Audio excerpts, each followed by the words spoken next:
So what is up, guys? You got your boy Stingren here today, and today we're back with some Sword of Convallaria content here for you guys here today. And today we're going to be talking about Cocoa and whether or not you should pull. I will also be giving you guys a little bit of a build and recommendation for weapons for Cocoa in this video as well. I just wanted to talk about Cocoa. She is a character that I very much am interested in, and I wanted to kind of get back into making content for Sword of Convallaria anyway, because, well, I have still been playing the game, and I haven't really had the time because I've been super busy. But anyway, let's get right into it. Let's talk about what Cocoa is. So Cocoa is a new defender that's going to be releasing anytime between the 12th or the 13th, depending on your personal time zone. And she is going to be a really good tank. She is a defender that has the ability to support team, debuff enemies. She has healing potential. She has a lot of ways to prevent herself from taking a lot of damage. She has a lot to really break down. I'll talk about her whole kit as part of this website, swordofconvallaria.co. Thank you so much for the website. And yeah, so let's talk about her factions first, because that's actually going to be important. She is a Vilder and a Irian unit. This is great, okay? She is an Irian unit, meaning she can be ran with Dantelian for his leader skill. She also has access to debuffs that can help power up his leader skill, which is good. She also has access to Vilder, which of course she does have access to Lilywill's leader skill for extra movement.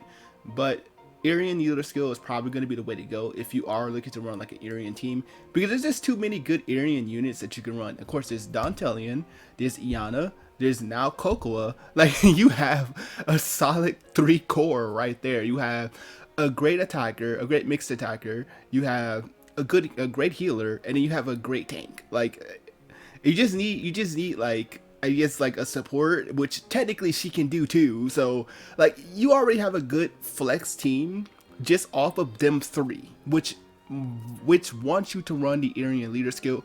You also have a good DPS like Ryra, who you can get up to fairly high levels and stars because you get copies of her for free. You also have Mytha as a secondary tank option, even though Cocoa is definitely going to outshine Mytha in terms of tanking because of her own personal abilities. So if you really just look at the grand scheme of things, I do think she's probably going to be most suitable on Irian teams because, again, of the support that she has with her. And of course with Iana, if you have her, if you didn't use a selector or you didn't just naturally pull Iana, there's just so many good synergy reasons to run her with Iana because of one of her special skills, which I'll talk about in just a moment. But anyway, there's that. So these are her stats below. So her stats below is pretty good, great physical defense, decent HP, which is gonna come into her own personal healing, which is based off of healing. So there is that. Let's talk about her trait ability. So her trait ability is of the following. Her trait ability is going to be called Breakfast Happiness, which is a block effect. It does not come with the HP increase. This is the 5-star version of the effect, by the way, just to let you guys know. But basically, it gives you the block and it gives you access to breakfast every single time when you're at 1-star. When you're at 3-star, which is traditionally the break point that you want to go for most characters, you get 10% HP and then you still get the effect. But the happiness effect is only a 30% chance cast, which is a pretty big effect because of what it can do, and that's why a lot of people consider Cocoa to be a top tier tank and a top tier support. But we'll talk about that when we get to deep more into the trait. But the 5-star version, which of course is where you want to get her ideally, I'll talk about this in just a second, but she has the block effect, which of course means she can reduce damage taken. She can increase her HP by 20%, which is going to help her healing because a few of her skills is based off of healing. At the start of the battle round, the 2 allies with the lowest HP within 2 grids in the range will gain breakfast. Now I believe at 1-star and I believe 3-star, she will only be able to do this to 1 ally, but 5 stars when she gets to 2 allies. And she'll get breakfast, and then she'll either give the ally breakfast or bento. It says convenient here, but bento is a secondary effect. Breakfast gives the ability to heal the target for 15% of the target's max HP and dispel one of its debuff. And bento is the same thing, just stronger. So bento will get 25% HP healed and 2 debuffs will be dispelled, which is really good. Having a on-start heal without the direct need to heal is absolutely insane. And then if the lucky targeted the lucky targeted ally gets happiness. Happiness gets all skills reduced by 1 energy consumption. So basically this means if your skill has a 3 energy like cast or something, then it goes down to 2, which of course means you can spam spells a little bit more consistently, which is great. And after use, the cooldown of that skill is going to be reduced by 1. So if your skill has a 3-turn cooldown, it now goes down to a 2-turn cooldown, which is very, very good. Now I believe only at 1 or 3 star you only get 30% chance to get happiness, so I wouldn't really rely on the effect.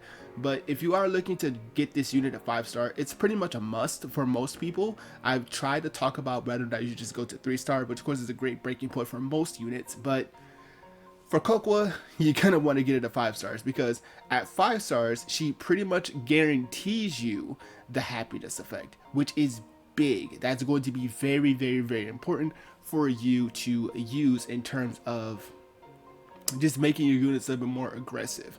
So, I mean, yeah, so I know a lot of people aren't really too happy about her being such a high investment character, but once you get her to 5 stars, it's pretty much worth it. You know what I mean? Like when you get that investment, you get that good ability from her, and you get all those extra effects, then I believe it's just pretty much worth it.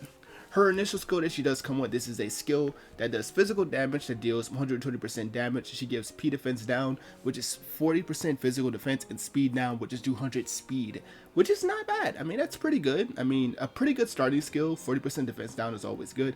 Again, offering more support option there. Let's go over her skill tree. So level 1 skill, she can either choose between Mountain People or Smashing Smash. Mountain People is no damage when in the state. The movement speed is increased by 1 square. When in Highlands, the attack movement and endpoint is within 2 blocks of the starting point. The damage is increased by 20%. So she just gets more damage in Highland. And the other skill is Smashing Smash, which is another physical damaging skill, which does 100% damage, which inflicts vulnerable 2, which increases damage taken by 20%. If you ask me, go Smashing Smash. I don't think you really need Mountain People. The damage on Cocoa, depending on gear and what you can gear her for, isn't the worst. But again, a lot of people are going to be building Cocoa for the sustain, the tanking, the support, the healing. So I don't think you really need the extra damage from Mountain People per se. So I think you just go Smashing Smash, which is the definitive skill that you want to take. So just go right on this one. Level 3 skill is going to be Pot Stop. It's a passive. She gains block effect when characters are in the dying status. Basically means she can jump and attack when a character is dying, which is actually pretty good. And all friendly troops within 2 squares are defensive support, which basically means she within any 2 tiles of the character that she in, she can jump up and take that attack for them, just protecting them from potential death. Again, this is actually a pretty solid option. I would actually consider taking Castalia and using it for both of these, because Coco's Treasure Box is actually the insane skill. So what this does is you get the choice to use 4 different skills, which is Elastic Bandage, Traditional Chinese Medicine, Alpine Snow Lotus, and Magic Mushrooms. These are the Taiwanese translated names, so I will have to be a little bit careful about how they're named on the global side. I believe I have the spreadsheet which has their English names over here, but yeah. So the whole thing with that is Spongy, I believe the names are Springy Bandage, Ancient Potion, Snow Lotus, and Halogenic Mushroom, I believe is the name from the name of the beta test server that was from the global side, which I don't have access to just yet, which is unfortunate. But anyway, let's go and talk about it. So you can choose one of these 4 skills, and I'm going to go over each of them one by one. So Springy Bandage, or Elastic Bandage as it's called in this website, is a instant 25% caster HP heal, which you can use up to 5 times per battle, which is actually pretty good. Again, another great option for her to heal an ally without the actual need to consume any without the need to really do anything else. She can heal someone and then proceed to maybe cast a debuff or heal someone else, or just double heal, which again, very, very solid. Ancient Potion is you heal the ally for 45% of the caster's max HP and they restore 1 energy. Very good heal because it gives you extra energy, which is always very important for many units to cast skills. So very good. Snow Lotus, which is her big buff. Snow Lotus Dispels all debuffs on the target and grants them damage up 3, damage reduction 3, and immunity to attribute debuffs for 2 turns, and can be casted 3 times per battle. That is actually kind of disgusting. Damage up 3 and damage reduction 3, which is really good because you can use this as a really good way to get ready for a unit to burst down a difficult enemy. And then even if you don't necessarily get the kill, you still have that unit being protected, not only by Cocoa's ability to cover it and block, and you also have that unit having damage reduction, which means they may not get into the dying status as quickly, which is very, very, very potent and very, very, very powerful. So I do think that this effect is honestly very broken. And magic mushrooms, or the halogenic mushrooms, is a piercing attack that deals up to 30% of the targeted enemy's HP and can put them to sleep, and also can inflict 2 stacks of infection. So of course this does work with other Velder teams that focuses around infection stacking, which of course is my favorite type of team because I love being memes. So I love infection memes because they're honestly pretty fun. And I also finally got my Well Hunter for my Lily Will, so I really can't wait to start doing it. But anyway, that's a really good way to power up and give yourself more infection stacking. This also works really good with the Iranian leader skill, which I talked about earlier, because that's another form of a debuff, which of course can be used to work in a way that it works. So that is really, really good. But also it can only be, I believe, used it's only used like a few times per battle. So I believe you're going to use it 3 times per battle, as according to the spreadsheet that I have this on. But it is really, really, really important that you do get the Coco's treasure box and pot stop. Both of these are actually really worth it. So I do actually consider using Castalia for this part. Anyway, this is the level 5 skill, which is the reaction ability.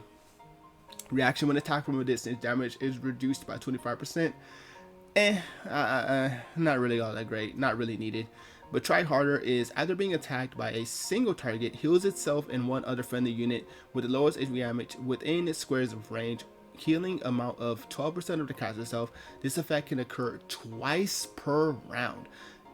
I mean, it's kind of a no-brainer that you take Try Harder. Again, yet another option to keep Cocoa sustained and healthy. I mean, I mean, it's writing itself at this point. It's writing itself. Pull her, okay? I know, I just spoiled like 10 minutes of the video, but I don't care. I really don't care. I'm doing this from the heart. Anyway, level 7 skill, which is block enhancement, or the Velder banner. Honestly, her leader skill isn't that great comparably to Lily Will's leader skill. Her leader skill is definitely better because you get the extra movement.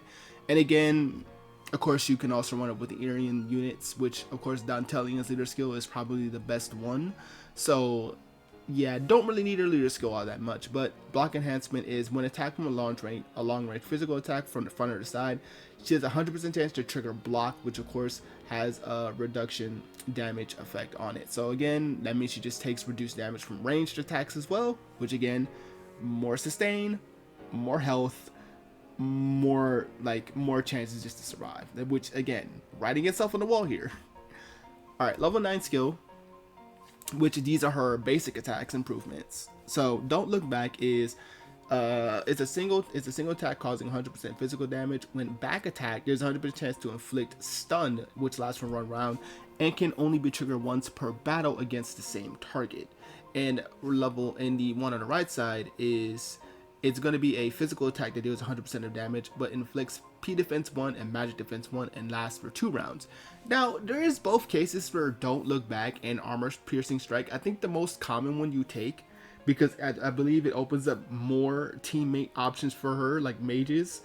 You could go armor piercing strike, which of course means your mage can enjoy that 20% reduction of magical defense down, which means they can hit a little harder. But Don't Look Back could be really good to potentially stun a otherwise annoying enemy, provided that they don't have like immunity to statuses like in the higher end content. But if they don't have any sort of immunity, then you could at least use this as an option to at least stun. But I think it's on the lower end in terms of personal like use of your Castalias. Castalias are still pretty rare, so I don't think you should. I think you should just go armor piercing strike overall. But again, I do see that there is some use for Don't Look Back. Like, I don't think it's necessarily a dead on arrival type skill. I think it has its cases, but I do think armor piercing strike is going to be the preferred option here. And then her last skill, which is going to be the level 11 skill, which grants her damage reduction for Mind's Eye, which and prevents interference, and it lasts for 3 rounds. I mean, that's a pretty good support ability. But Iron Pot is it heals all allies within 3 squares based on 30% of caster herself, granting critical 2, injury 1, which lasts for 2 rounds, and also grants Bento, which of course is a part of her trait effect, which is the 25% heal and the dispelling effect of 2 debuffs. So again, another considerably great option because both of these skills are actually pretty good. Damage reduction is also really good for her because again, she is a defender, meaning that you want her to tank skills, you want her to be able to sponge up hits. So having this built-in effect is going to be really good. Mind's Eye is also pretty good because you can block a back attack, which of course is going to be very important because of course enemies can just hit you from the behind, which of course makes her more, able to just be more of a, an omni-purpose tank.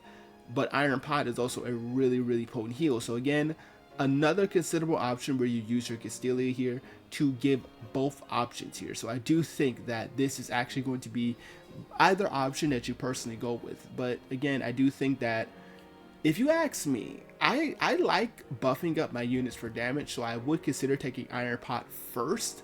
But if I'm looking to use Cocoa more as a dedicated tank, then I'm gonna take Impeccable.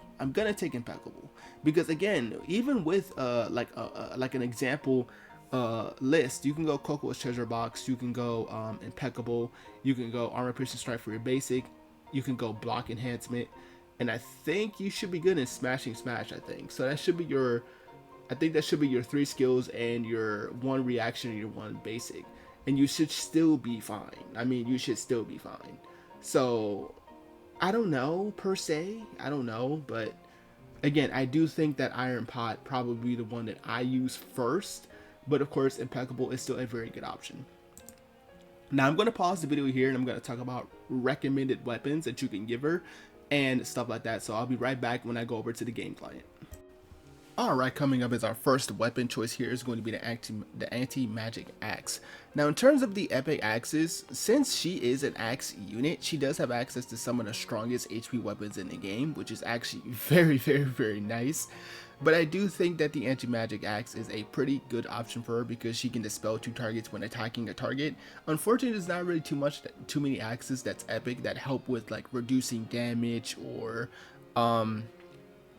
helping her survive. So if you are just kind of starting out and you got your first like Coco, you don't really have too many axes for her, this is a good starter option at the least, because you at least have a way for her to kind of be a little bit disruptive with the dispelling.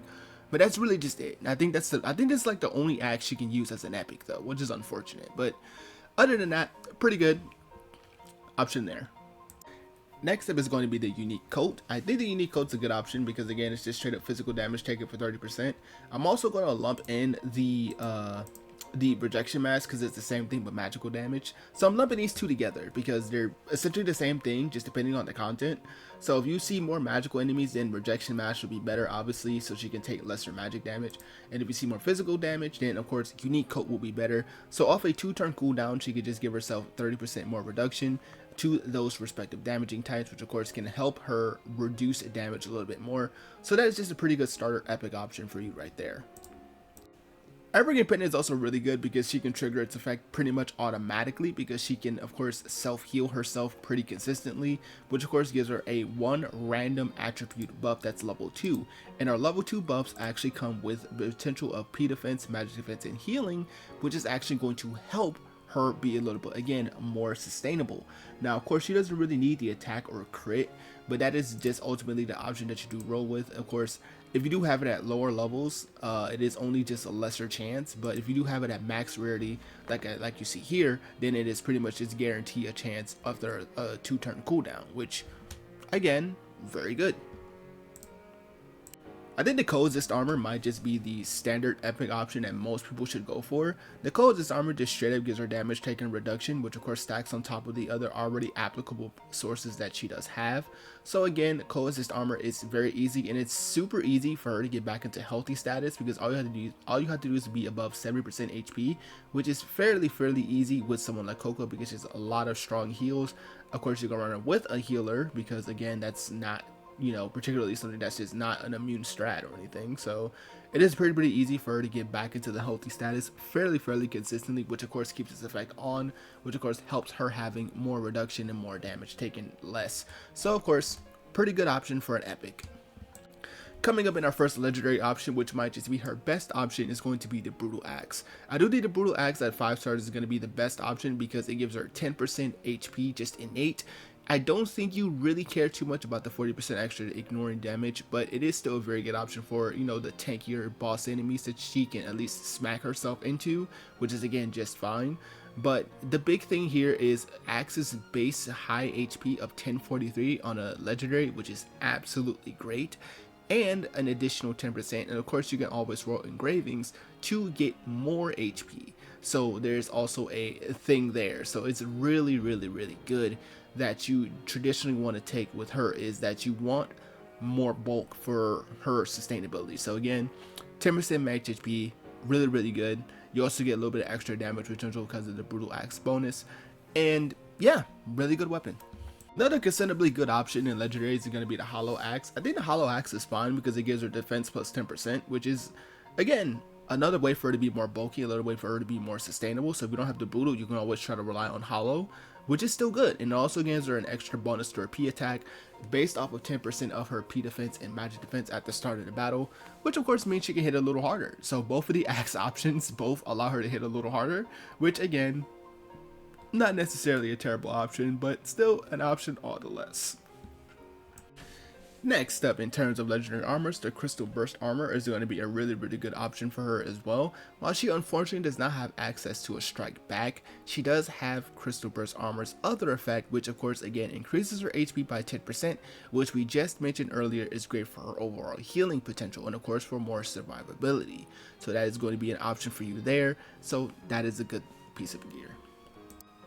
The Old Scrolls of Auguste is also a pretty interesting option for her to lean into more supportive capabilities. I thought it was a pretty interesting option because of course she does have the own ability of her Snow Lotus effect to give an extra buff of damage, but of course this allows you to grant an ally a random level 2 buff. So this is what she can of course grant, which is of course the attack, crit, P defense, magic defense, movement, and healing up.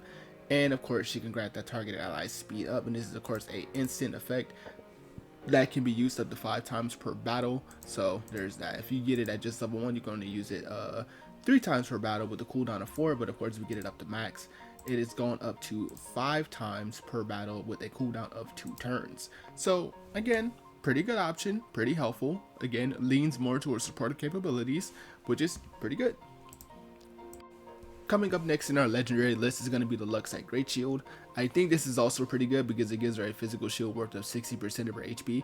Since you're already building Coco with a lot of HP, which I assume most of us will be, she is probably going to get a really big shield. So this of course means physical attacks are going to do a lot less to her, because of course this means she just simply has the shield just protecting her, which is going to be really good. I think that's going to be really good. She has other ways to of course further decrease her damage, and I mean, yeah, another great option.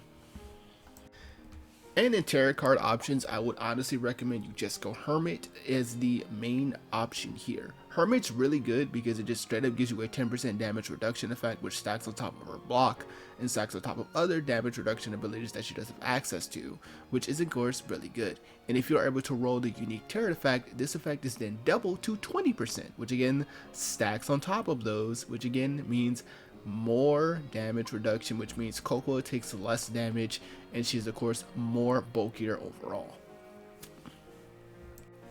Another good option that you can run is going to be Guidance of the World. Guidance of the World is actually not that bad because you can actually recover more energy additionally when you don't use any of your active skills, which is good when you're just kind of AFKing for a little bit. And the bonus effect of Guidance of the World is reduces all cooldown skills when you don't use any active skills or on standby. So this means you can then potentially get yourself a little bit of extra energy and reduce the cooldown of some of your other skills, which of course means you can get yourself back online a little bit quicker. I don't think it necessarily beats Hermit, but it's also a great alternative. And of course you can engrave these as well for more HP, more sustain, depending on what you personally want to see fit. But that is going to be it for the video, guys.